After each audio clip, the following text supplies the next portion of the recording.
இறைவனிடம் கையேந்துங்கள், அவன் இல்லை என்று சொல்லுவதில்லை. பொறுமையுடன் கேட்டு பாருங்கள், அவன் பொக்கிஷத்தை மூடுவதில்லை. இறைவனிடம் கையேந்துங்கள், அவன் இல்லை என்று சொல்லுவதில்லை.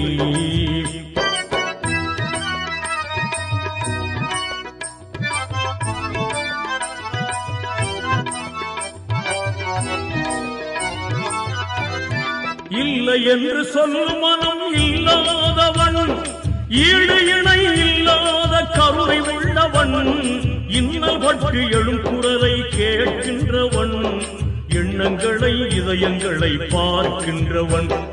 இறைவனிடம் கையேந்துங்கள், அவன் இல்லை என்று சொல்லுவதில்லை.